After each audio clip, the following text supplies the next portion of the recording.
compte pour l'IA, c'est que si actuellement, peut-être que j'ai accès à un dossier d'évaluation de Vanessa, c'est ma seule collègue dans la salle, peut-être que j'ai accès, mais sans aller fouiller, savoir où est-ce que ce fichier risque d'être caché, il y a des fortes chances que je ne vais pas le trouver.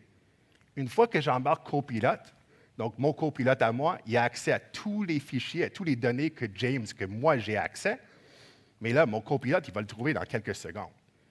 Donc, ce n'est pas forcément James le risque, ni que c'est copilote le risque, mais c'est le fait que le document a été partagé qui n'a pas été partagé de la bonne manière. Donc, l'astuce vraiment, c'est contrôler et de faire des revues. Donc, si jamais vous avez mis des fichiers dans une site SharePoint comme exemple, mais qui est-ce qui a accès à ce site-là? C'est important d'y aller valider. Si moi, j'étais en ressources humaines, puis là, je suis rendu du côté vente, est-ce que j'ai toujours les mêmes accès? Est-ce que je devrais avoir toujours les mêmes accès? La réponse courte, c'est non. Donc, c'est à nous, à vous, à nos collègues chez ETI sûrement, vous appuyer, mais de dire, OK, c'est quoi la stratégie, puis jusqu'à quel point qu'on doit faire des revues d'accès, ces permissions-là de ces sites. Est-ce qu'il y a des gérants pour le site? Est-ce qu'il y a quelqu'un qui est dédié pour le prendre en charge? Parce qu'on veut vraiment que nos données, ils restent nos données, tout simplement. Donc, de le partager juste avec ceux qui l'ont besoin. Un exemple réel pour ça. Dans le temps, je faisais des formations, ou toujours, je fais des formations auprès de mon équipe de vente. On est à peu près une trentaine. Puis, j'ai développé un outil de soumission, bref. Puis, j'ai voulu le partager avec mes coéquipiers. Donc, j'ai créé, je l'ai partagé dans la formation, juste à l'écran. Puis là, il y a un de mes collègues, il dit « Hey James, est-ce que je pourrais l'avoir? » Je dis « Oui, parfait. » Je l'envoie à Vanessa. Un autre collègue, « Hey James, est-ce que je pourrais l'avoir également? » Il dit « Oui, parfait. Colin, allez-y. » « OK, oui, Seb, toi aussi. Raph, oui, même-en. » Puis après la cinquième, j'étais comme « Qu'est-ce que je fais? Je vais juste le partager avec ShareWeb entier, à place de valider un par un par un. » Finalement, qu'est-ce qui est arrivé? L'outil de soumission, ça fait 3 ans, donc il y avait des mises à jour à faire. Moi, j'ai fait des mises à jour sur une nouvelle version, puis tous ceux qui en avaient accès, quand j'ai partagé avec ShareWeb entier, mais là, eux autres, ils avaient des informations erronées qui étaient hors date, qui étaient quand même anciens rendus là. 3 ans en TI, c'est énorme. Donc, c'était quasiment un risque de sortir les mauvaises infos parce que j'ai pris un shortcut puis je l'ai partagé de la mauvaise manière. Je vous garantis que je l'ai appris. Ils m'ont laissé aller sur le stage, c'est la preuve. Mais ce n'était pas la bonne façon, puis il a fallu qu'on apprenne comment le faire de la bonne façon.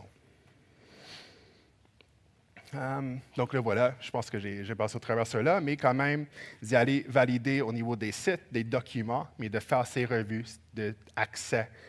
Si jamais vous voyez un fichier qui est partagé avec la compagnie entière, qui n'est pas une invitation à une fête de Noël, il y a des fortes chances qu'il y ait une oversharing ou un surpartage qui est en train de se prendre place. Une photo, c'est fait. Nice. On continue. Puis pour tout ce qu'on va en discuter aujourd'hui, c'est quand même à 2 volets. Il n'y a pas du set and forget en TI, surtout quand ça vient à la sécurité. C'est quand même de faire la préparation d'abord, donc d'analyser tous les documents, tous les sites que vous gérez, de 1. De 2, comment est-ce qu'on garantit ou qu'on confirme que les données seront toujours en vigueur, accessibles juste à ceux et celles qui devraient avoir accès, mais c'est vraiment de mettre un processus ou une stratégie en place, ce qui est super important. Une fois encore, ce n'est pas du set and forget, c'est du always on. Il faut toujours qu'on continue d'évaluer. Il y a quand même plein d'outils du côté Microsoft pour optimiser ces évaluations-là. Au niveau de IA, c'est sûr que Microsoft intègre l'IA dans la plupart de leurs produits. Donc, il y a des façons de faire qui sont un peu plus faciles, mais c'est une muscle qu'on va devoir bâtir ensemble en utilisant les outils disponibles. Le deuxième point pour aujourd'hui, c'est de prévenir les pertes de données. On avait vu, c'était 41 ou 44% des dirigeants qui avaient ça comme une crainte. Ils voulaient déployer l'IA, mais qu'est-ce qui arrive, c'est les gens, ils vont partager de quoi, même sans, pas pour être malicieux, mais juste parce qu'ils ne sont pas au courant, ce qui est la norme, j'imagine, entre nous. C'est juste par erreur. Ils voulaient juste le partager pour que ce soit plus simple pour Vanessa d'avoir l'évaluation, mon évaluation pour une raison ou l'autre. Ils voulaient juste avancer.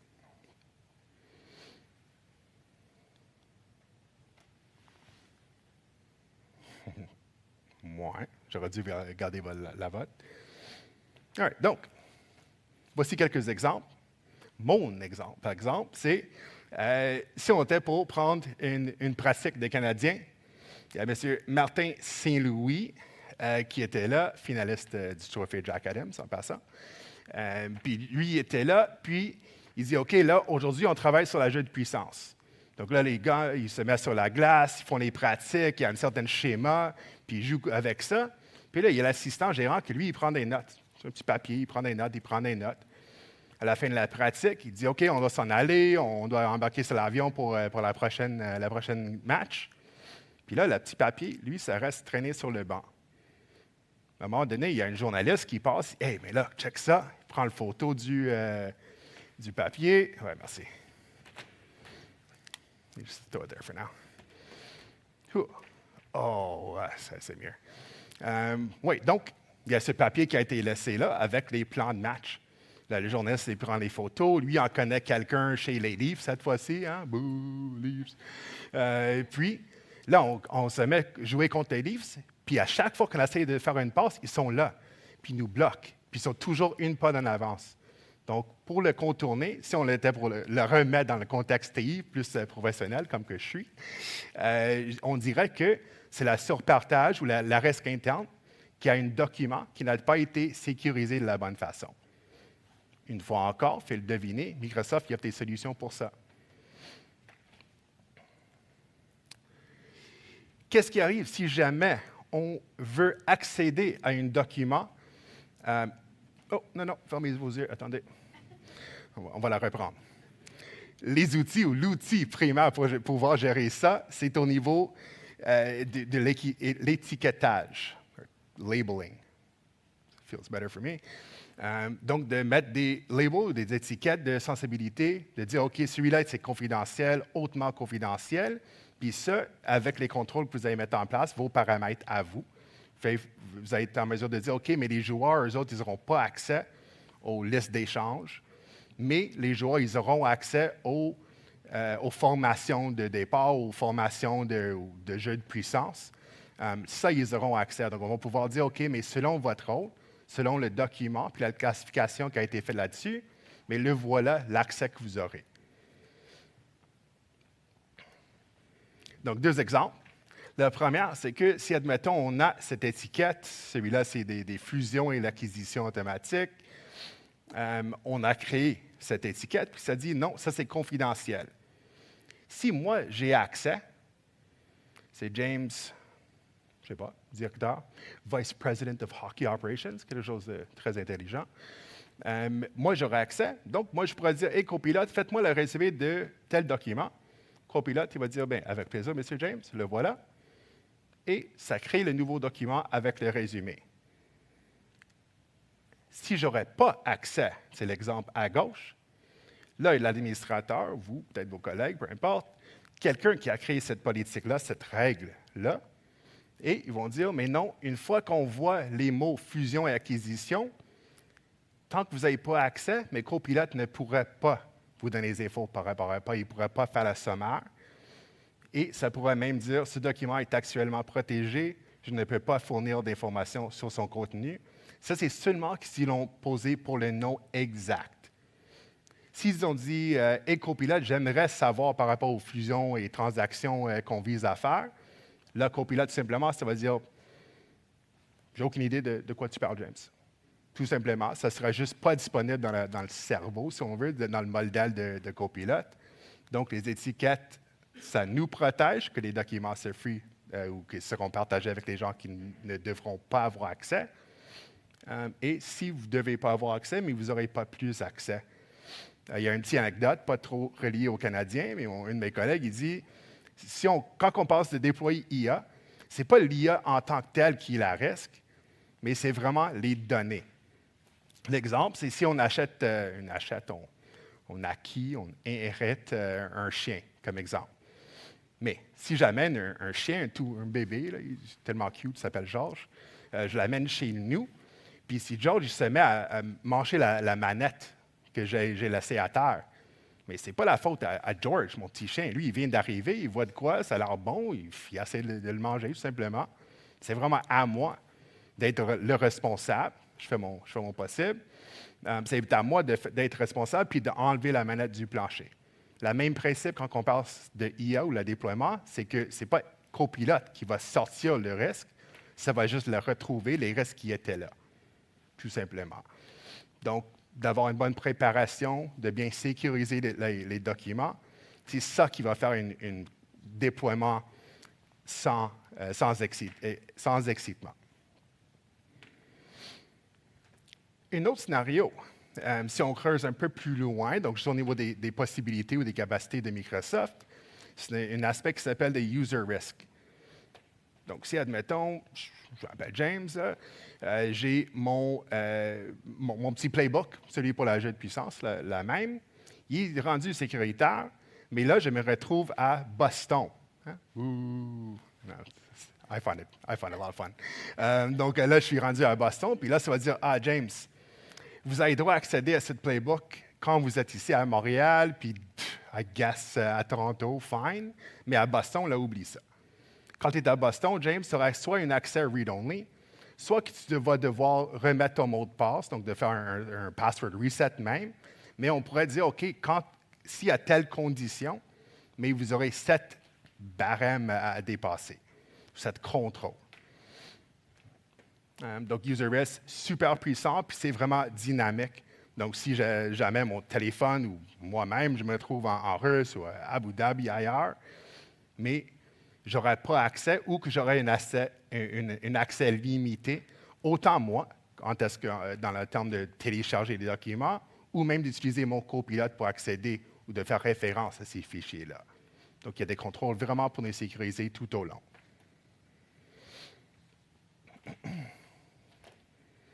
Désolé, je n'ai pas mes notes, je suis habitué, mais donc, ce qui est sur la prochaine slide, c'est une surprise pour nous tous. Ce parti-là, c'est au niveau de la contrôle. Donc, on sait bel et bien que le partage des documents peut être empêché. Il faut juste sécuriser les environnements, les emplacements du stockage. On ne va pas faire des discussions sensibles à Tim Hortons de Centre-Ville. On sait que ça nous prend des étiquettes. On doit mettre de quoi en place pour sécuriser le document en tant que tel. Et là, comment est-ce qu'on le fait pour contrôler ça à long terme? Mais le voilà. Une autre chose, j'avais mentionné ChatGPT un peu plus tôt, puis c'est sûr que l'IA dans le contexte du travail, c'est quasiment la norme, malheureusement ou heureusement. C'est la norme. Je dis malheureusement parce que les données qu'on va mettre dans un ChatGPT, surtout la version consommateur gratuite, mais on ne sait pas qu'est-ce qui arrive avec ces données-là. On n'a aucune idée. Ils disent que ça ne serait pas formé, right? Il peut dire tout ça, mais en réalité, surtout la version gratuite, on ne sait pas. Donc, si vos collègues utilisent ChatGPT pour analyser vos chiffres financiers, puis qu'ils le mettent dans ChatGPT, mais il y a des chances que votre compétiteur qui a fait une demande ou une requête similaire pourrait, par chance quand même, mais d'avoir vos infos, vos données, ou de voir les stratégies que vous allez déployer, parce que ChatGPT a appris d'eux, puis ça va juste vous impressionner, donc ça va le répéter. Puis l'autre, il a dit « bon job », mais il va vouloir te faire la même bonne service. Excuse-moi. Donc, il y a des solutions de Microsoft pour gérer le tout. Donc, si on passe au Defender, surtout du niveau Cloud Apps, mais là, on peut restricter autant les sites, ce qui est commun. On peut restricter des sites, mais on pourrait également restricter des applications ou de limiter jusqu'à quel point que l'application aura accès à nos données ou que nos collègues ou nos employés peuvent interagir avec. Et voilà, donc si on était pour le penser comme étant une l'arbitre, excuse-moi. L'arbitre, donc, c'est des règles. Whoops, not back. Back again. That's the one. C'est des règles, puis si on sait qu'ils ont fait trébucher, mais c'est sûr que non, on va le bloquer. Ce n'est pas une façon de comportement accessible ou acceptée. S'il n'y a pas de foul sur le play, mais là, ça devient comme autorisé. Mais est-ce qu'elle doit être gérée? Puis la réponse est oui. Une fois encore, ce n'est pas du set and forget, c'est vraiment du always on. Il faut continuellement évaluer. Il y a des rapports qui se sortent, il y a de l'IA intégrée qui pourrait vous faire surface à ceux qui sont des plus gros risques versus d'autres. Mais c'est quand même un processus, une fois encore, un muscle qu'on va devoir bâtir. Et c'est sûr que si vous n'êtes pas certain, mais on va juste la réévaluer et on va trouver la réponse, soit que c'est tolérable, qui est accepté, ou non, tout simplement. Puis on aura des contrôles à mettre ou pas, selon la décision.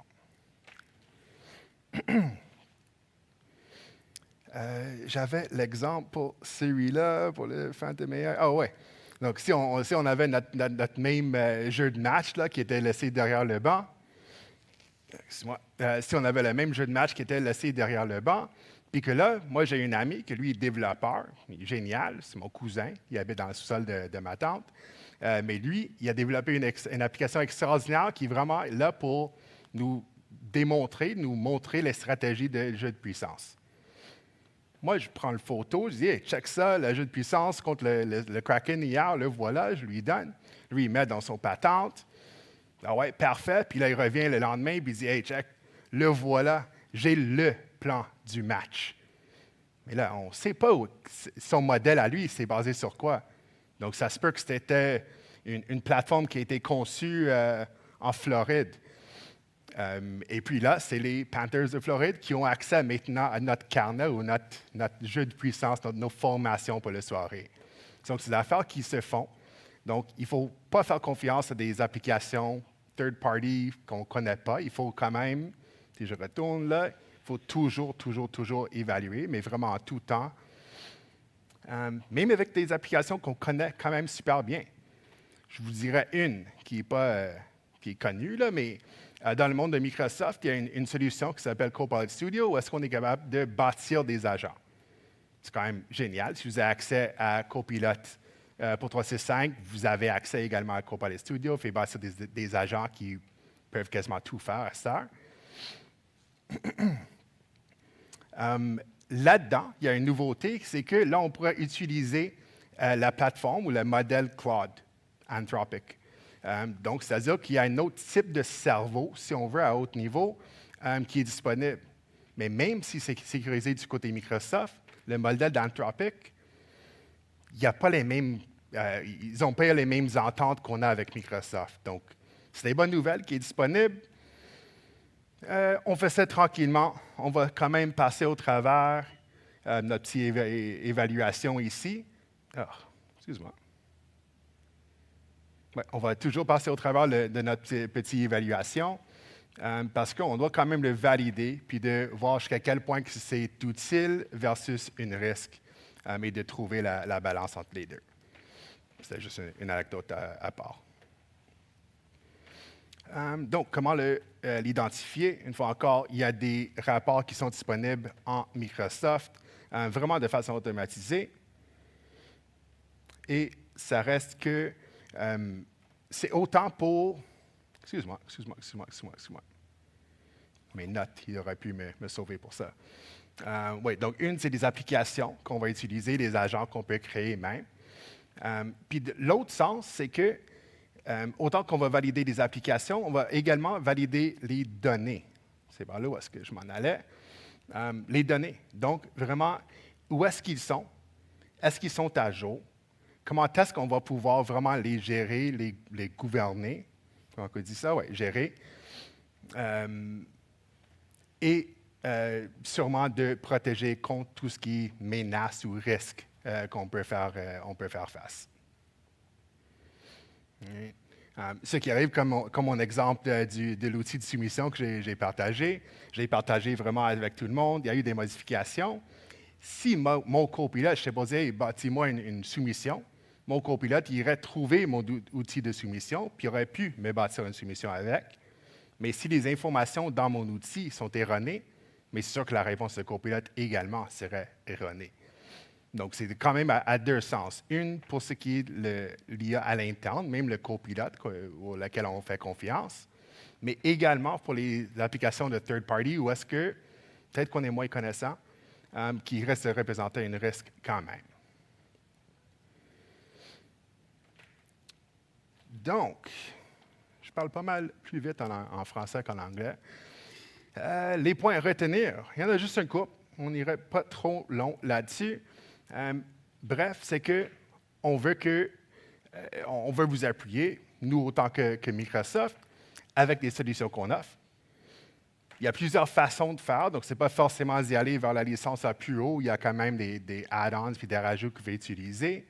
Mais ça reste que, soit que vous êtes prêt à la base, c'est-à-dire au niveau de la partage des documents excessifs, on pourrait dire que oui, allez valider document par document, site par site. C'est une fonctionnalité qui est offerte dans mettons, un E3 ou une licence standard. Tandis que dès qu'on augmente dans la fonctionnalité disponible dans les licences de Microsoft, mais là, ça risque d'être fait de façon automatique. C'est-à-dire qu'à chaque fois qu'on voit une fichier qui dit jeu de puissance, mais de façon automatique, l'étiquette sera appliquée. Si Copilote, si moi j'ai accès à ce même fichier-là, mettons mon jeu de puissance, je pourrais demander à Copilote de me créer un nouveau, puis même avec le nouveau, il y aurait quand même l'étiquette qui va le suivre. Donc, dès que l'information a été référencée, tout ce qui a été développé par la suite serait également protégé. Donc, pour éviter des risques à long terme, c'est vraiment ça l'objectif. On ne veut pas que vous passiez vos journées à sécuriser de quoi, on veut que vous passiez vos journées à être productif, à être créatif, les choses qu'on fait bien comme humains, et non de jouer à whack-a-mole avec les risques de sécurité. Au niveau des risques internes, similairement, il y a une offre de base, donc une fois encore, si je n'étais pas pogné n'importe quel, si les fichiers sont, même si les fichiers sont déplacés ou téléchargés, il y a quand même les étiquettes. Donc, si j'étais pour partager de quoi avec mon collègue Seb qui vient d'arriver, mais oui, l'étiquette, il va rester en place. Si je voudrais avoir un aperçu ou d'avoir des alertes quand il y a un document qui se fait trop partager ou partagé à l'extérieur avec un compétiteur ou un autre domaine. Mais là, on pourrait utiliser l'IA pour nous guider là-dessus. Donc, une fois encore, ce n'est pas à vous d'être là la journée longue, de trier les fichiers puis de faire des revues d'accès, mais en espérant qu'à un moment donné, ce serait plus automatisé et plus facile pour nous tous. Et la dernière, au niveau de l'utilisation de l'IA, donc pour respecter les politiques, les règles à l'interne, une fois encore, de façon de base, Copilote est là. Si jamais vous créez des agents, vous êtes capable de voir les interactions que vos collègues ont eues avec l'agent en tant qu'administrateur. Ça s'offre. Mais si jamais il y a quelqu'un qui dit « Hey, j'aimerais avoir l'évaluation de Seb, puis je veux le modifier pour que ça soit A+, parce que je t'aime bien gros, Seb. » Mais là, ça reste d'être une violation des politiques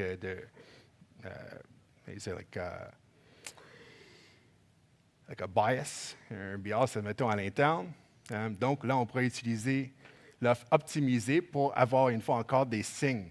Donc, ce n'est pas à vous d'aller fouiller, de voir tous les prompts et conversations qui ont eu lieu, mais vraiment, hey, James, peut-être que tu devrais être au courant que toi-même, tu es en train de changer la marque à Seb de A+, à A++. Donc là, voilà, je ne voulais pas trop embarquer dans les licences en tant que telles, mais tant qu'à être là, il y a quand même deux options si on pense de façon entreprise. Les E3, c'est quand même un super de bon début quand on parle de la sécurité, au moins qu'il y ait l'étiquetage qui est disponible. Une fois encore, quand on passe dans E5, mais de 1, les rapports, les infos que vous aurez sont beaucoup plus profonds. Et de là, ils seront traités de façon automatique. Une fois encore, si on dit, mettons, la visibilité sur le texte des invites et des réponses, une fois encore, de pouvoir surveiller qu'est-ce qu'on demande à nos copilotes, qu'est-ce qu'on essaie de faire avec nos copilotes, puis est-ce que c'est conforme? Là, on aura tout ça disponible du côté E5. Donc, c'est une licence avancée. Il y a quand même des rajouts que fait mettre par-dessus, mettons, sur votre Business Premium, sur votre E3, pour en avoir quelques-unes de ces fonctionnalités-là. C'est tout nouveau. Ça fait un mois qu'il y avait des compliance bundles pour PME, finalement. Donc, tout ça, c'est disponible. Puis, une fois encore, Seb est là. On est là pour en discuter à notre booth à l'extérieur. Je ne vais pas trop entrer, une fois encore, dans les détails, mais de focuser sur l'objectif de nos Canadiens pour aujourd'hui, ou de mon session, c'était vraiment le partage excessif. Il y a des façons de le protéger ou de protéger contre ça. Souvent, c'est d'éducation, de former des utilisateurs comment le faire, si vous êtes, mettons, sur du E3. Si vous avez les bonnes licences, mais on enlève le reste de l'utilisateur qui apprennent puis qui adaptent cette façon de faire. Mais là, on va laisser aux licences, aux fonctionnalités de Microsoft pour que ça soit fait de façon automatique, sans penser. La prévention des risques, pareillement, il y a des façons de le faire au niveau de l'étiquetage. Ça se fait. Ça reste d'être un peu long, mais ça se fait. Sinon, faire des recherches, mettons, par mots-clés, par intent, puis Microsoft va pouvoir les sortir, puis de les catégoriser, les tous, à votre rapport.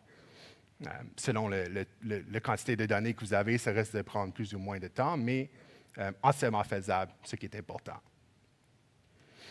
Et la troisième, même si on veut tous IA, puis on veut tous IA, une fois que vous l'avez, vous allez mieux comprendre pourquoi, il faut le faire de la bonne façon. On ne peut pas se laisser que n'importe qui amène n'importe quelle plateforme d'IA. Il y a des milliers de modèles qui sont disponibles. Peut-être qu'il y en a 10 où est-ce qu'on entend parler plus souvent que pas, mais il y en a des centaines. Puis si mon cousin, lui, en avait créé une, puis que je m'en sers, mais c'est des fuites de données que j'expose mon compagnie ou mon organisation envers. Donc, contrôler les applications qui sont disponibles et plus important, contrôler les données qui sont là. Parce que même si on fait affaire juste à l'interne dans le monde de Microsoft avec notre copilote, si les données sont erronées, mais notre copilote, puis nous, en conséquence, on serait aussi fautif.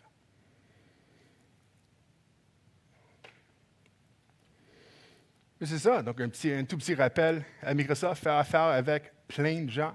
Peut-être que vous connaissez, vous allez voir tous les vendeurs qui sont dans les booths à l'extérieur. Ils ont tous un lien envers Microsoft. On a tous un lien envers Microsoft, veut pas.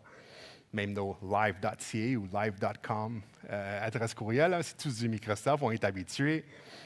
Vraiment de prendre la vue globale. Peu importe ce que vous allez faire avec le IA, ça s'en vient une fois encore. J'ai aucune doute pour nous tous. Peu importe avec qui qu'on fait affaire, ça doit être sécurisé, ça doit être centralisé. Puis il n'y a personne au monde qui est mieux situé que Microsoft pour le faire. Quand on parle de nos collègues du côté nuagique, là, si on passe de Azure AWS ou Google GCP, ou quand ça vient à d'autres modèles d'IA, sur la plateforme d'opération, peu importe, quand on passe de Defender, de Priva, de Into, de Entra, il y a plein de solutions et de paramètres de contrôle pour nous laisser dormir tranquillement quand ça vient à l'IA.